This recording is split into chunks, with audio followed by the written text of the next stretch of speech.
Ya está con nosotros Alfredo Serrano. Alfredo Serrano, asambleísta del PCC, presidente del PCC. Gracias por acompañarnos. Conforme con la ley. Buen día.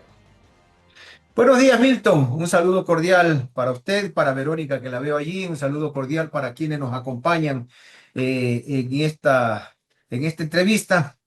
Bueno, sí, es una herramienta importante, sin duda alguna. No es la solución al problema, como lamentablemente se dicen en los discursos en la Asamblea, donde ya no hay debate, sino discursos, porque debate es la confrontación de ideas. Bueno, aquí ya no hay debate, hay discursos.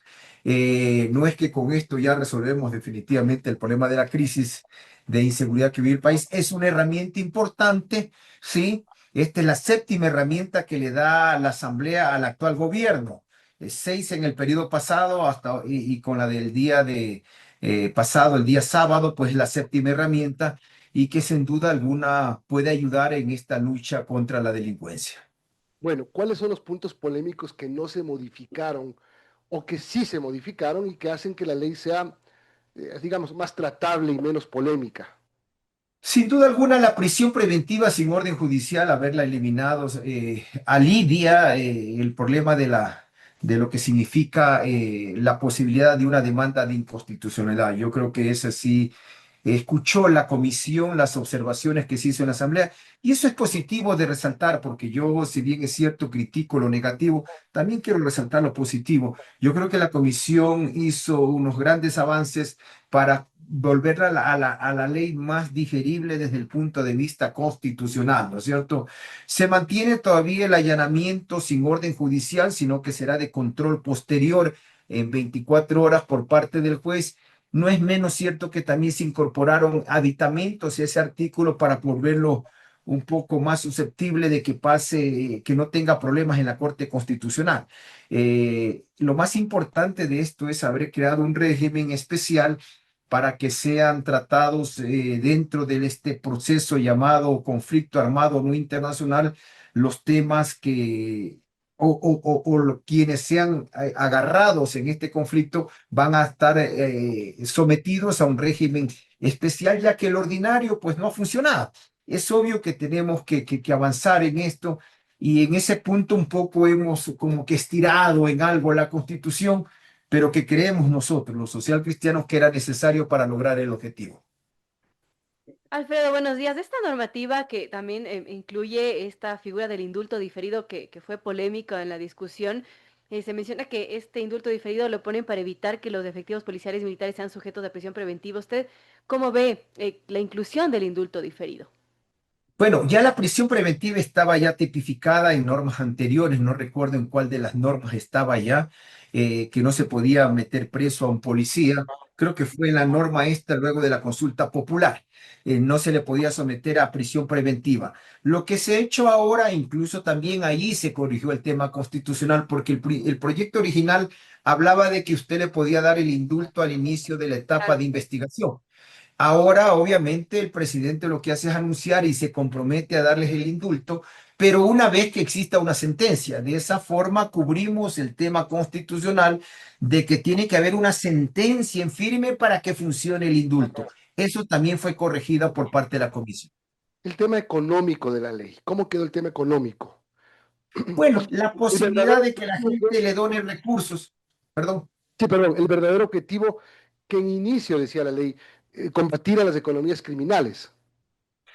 Ah, sí, se mantiene. ¿Por qué? En el primer informe cambiaron el objetivo y el alcance de la ley. Ya para el segundo informe recogieron nuestras observaciones de que le estaban cambiando y se convertía en una ley eminentemente de carácter penalista, de carácter de fortalecimiento de las Fuerzas Armadas y no había el carácter económico para que sea considerada económico urgente. De manera que luego se cambió para el segundo debate la ley. Y es importante en el sentido de que pues, las instituciones privadas, las empresas que quieran contribuir a las Fuerzas Armadas y a la Policía Nacional lo puedan hacer, pues obviamente teniendo un beneficio tributario.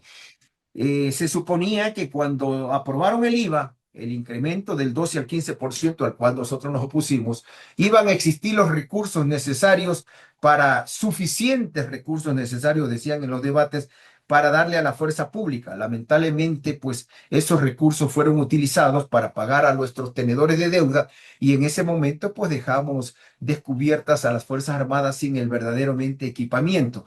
Y ese es uno de los grandes problemas que tienen nuestras fuerzas públicas. No existe el suficiente equipamiento para equipar a las Fuerzas Armadas y mientras sigamos destinando el pago del IVA que hacen los ecuatorianos todos los días para contribuir a la seguridad y lo sigamos destinando para ponernos al día con los tenedores de deuda fuera del país, sin duda alguna vamos a tener este desfinanciamiento en la fuerza pública.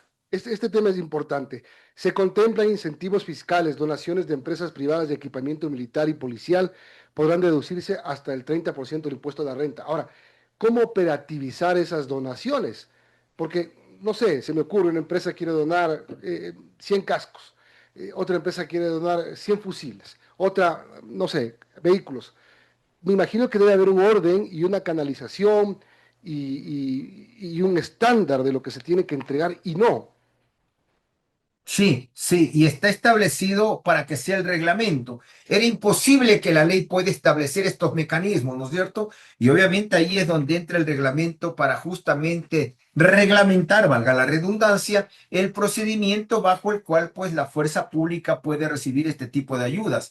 Que por cierto, pues tiene que ser ayuda que valga la pena, pues si se trata de armas, no nos pueden dar armas obviamente usadas, sino que tienen que estar armas a la altura de lo que requiere nuestra fuerza pública. Yo espero que haya esas contribuciones por el bien del país, dado que hemos priorizado el pago de los tenedores de deuda y con el incremento del IVA, que haya esa predisposición por parte del sector privado a colaborar. Yo hago votos para que eso suceda. Ahora, respecto a esta ley también se incluye, por ejemplo, nuevos delitos como el de pertenecer a un grupo delictivo y que tendría penas de entre 22 a 26 años. ¿Usted cómo lo ve, Alfredo, esta inclusión de nuevos delitos? Sí, es importante que al principio, por ejemplo, en el primer debate hicimos una observación en ese sentido. Se decía el hecho de pertenecer directa o indirectamente. Entonces, eso le dejaba un margen terrible a usted, ¿no es cierto? Como juzgador para la aplicación de la ley. No estaba especificado qué tipo de delitos, cómo participo, que solamente es tener el tatuaje de admirador de un grupo de estos y ya me convierte en culpable o me convierte en parte de ese grupo. La ley en el segundo debate cambió y ya tipificó una serie de delitos que dentro del conflicto armado interno, no olvidemos esto, que esta ley va a funcionar solamente dentro del conflicto armado no internacional, el que hoy lo llaman el CANI, ¿no es cierto? Todo tiene que estar dentro de este contexto y ahora ya está tipificado qué significa el delito de pertenencia y que ya no decía, ya no dice, como decía anteriormente, directa o indirectamente. Ahora sí está especificado qué significa estar perteneciente, ser perteneciente a un grupo de esta naturaleza. Son las 8:35. Estamos hablando con Alfredo Serrano, asambleísta del PSC. Otro tema que pasó el sábado fue que la Comisión de Seguridad dejó listo el informe para el segundo debate de la ley de inteligencia. Un tema que tiene también artículos polémicos. No es una ley hecha por el presidente Novoa, es una ley que data del 2018, si no estoy equivocado, pero que ha estado ahí en la Asamblea y que ahora empieza a viabilizarse.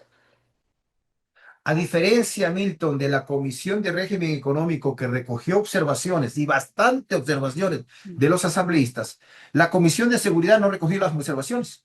Y por lo tanto, los artículos polémicos, como por ejemplo interceptar llamadas sin orden judicial, como por ejemplo darle a usted de plazo 48 horas para que entregue información que se le ocurre al sistema de inteligencia sin orden judicial. Supongo que entre esto puede ser las fuentes que tiene un periodista. Se mantienen como por ejemplo el artículo en que las empresas operadores de comunicaciones tienen que entregar en 24 horas toda la información suya, si que ellos lo requieren, de las llamadas antes y en tiempo real, ¿sí? Que requiere el sistema de inteligencia sin orden judicial. Eso es grave. Y por esa razón, en vista de que no se recogieron esas observaciones, si ese texto se va a votar sin esas observaciones, los tres asambleístas social cristianos no vamos a votar por ese texto, a sabiendas, lo que le dije a usted en entrevista en Teleamazonas, de que es una ley fundamental para lograr el objetivo macro, que es la lucha contra la delincuencia. Pero esa ley, por más fundamental que sea, no puede violar tratados internacionales, pero principalmente nuestra Constitución Política de la República, que obliga a que si usted quiere interceptar una llamada o quiere intervenir correspondencia, necesita una orden judicial. Eso lamentablemente en esos artículos se mantienen, y si se mantienen hasta el final, lo aprobarán los 79 votos que tiene el gobierno sin los 3 votos social cristiano.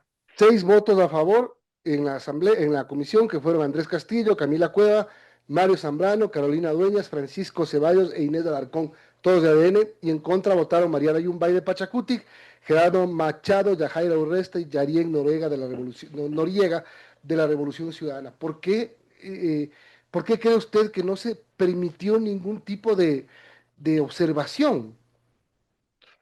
Supongo yo porque están desde hace un tiempo atrás funcionando con el sistema de votos. O sea, si yo tengo los votos, me siento con derecho a hacer lo que yo quiera.